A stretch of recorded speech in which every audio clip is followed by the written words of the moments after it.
Curitiba, bairro Juvevê. Uma rua de apenas 9 quadras, mas com um movimento intenso, efervescente e agitada como a vida do homem que a batizou. José Francisco da Rocha Pombo, ou como diz a placa, simplesmente Rocha Pombo. Em Curitiba, uma rua. Em Londrina, uma praça. Em Morretes, um busto, uma praça, uma casa histórica, um colégio estadual. Uma cidade que reverencia o escritor. Rocha Pombo, ilustre filho desta terra, né? Ilustre morretense, né? Ele nasceu aqui na localidade do Enhaia. É um sítio aqui em Morretes, né? E lá ele ficou até a sua adolescência, né? Menino pobre, mas é uma pessoa assim que desde cedo já ele demonstrou o seu valor literário.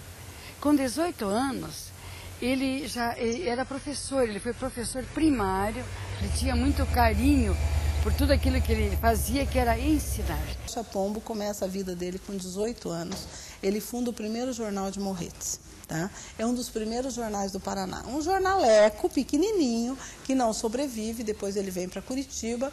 Ele se aproxima do Barão de Cerro Azul, tá? Ele se aproxima, eu vou dizer assim, do grupo industrializante do Partido Conservador, por mais absurdo que isso possa parecer, mas era um grupo que via que o futuro do Paraná estava na indústria, estava na imigração, na ocupação do território, ou seja, uma visão extremamente moderna para o século XIX. Todas as minhas crenças devem consubstanciar-se nisto. Saber é bom, mas é preciso saber e ter sonhos, sonhar e ter Deus. Excluída a poesia, o esplendor de um Deus, não há encanto algum para a alma, não há doçura na vida. Rocha Pombo viveu intensamente as transformações sociopolíticas, econômicas e culturais da transição do século XIX para o XX. Além de professor e jornalista, foi historiador, romancista e político. Foi deputado provincial e representante do Paraná na Câmara Federal, no Rio de Janeiro. Defendia a abolição dos escravos e a República. As alunas do Colégio Estadual Rocha Pombo talvez não saibam que o escritor foi um grande defensor da educação para mulheres, em uma época em que o estudo era privilégio masculino. As salas de aula da escola lembram outra faceta do escritor, a de historiador. Até a década de 60, várias gerações de brasileiros aprenderam a história do país nas obras de Rocha Pombo. Rocha Pombo escreveu a mais bela literatura na história do Brasil. Ele escreveu a história do Brasil em 10 volumes e a história do Paraná em 5 volumes. É a mais bela, é o esplendor da literatura, porque ele escreveu de uma forma assim muito singela, muito clara, sabe assim? A gente lendo, a gente vê que ele escreveu com o coração, falando desse nosso Brasil. Isso foi o Rocha Pombo. Ele não pertence aos círculos intelectuais dominantes, porque como ele tem um contato aqui com a colônia Cecília, com os anarquistas, com os socialistas, esse contato com os anarquistas e socialistas irá marcar a sua obra. Por isso ele vai fazer uma história muito mais preocupada em dar uma indicação de como deve ser e não de como foi. E isso vai fazer com que ele não se filie às correntes literárias, aos grupos dominantes. Ele sempre está nos grupos, vamos dizer, das bordas. Rocha Pombo foi um homem cheio de contradições. Um abolicionista que nos livros de história retratava os negros como raça inferior. Mesmo assim, em alguns trechos, demonstrava admiração. Como no texto que trata da importância dos quilombos Macaco e Sucupira, em Palmares.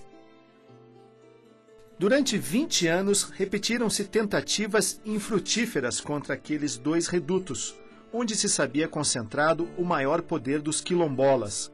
Com uma tenacidade admirável, porém, e com um vigor e coragem só próprio de quem defende a pátria, zombaram os negros de todos os esforços, frustrando nada menos de 25 expedições até 1674. Rocha Pombo também escreveu romances. No Hospício, considerada a principal obra literária do escritor, ele assume o papel do narrador, que se faz de louco para entrar no manicômio. Se ele é realmente doido, é um doido bem esquisito. Só Deus poderia dizer-nos o que há de grande e doloroso na alma daquela criatura tão original ou tão singularmente dotada de excelências que se destacou do comum para fazer jus a um hospício. No final da vida, Rocha Pombo realizou um sonho.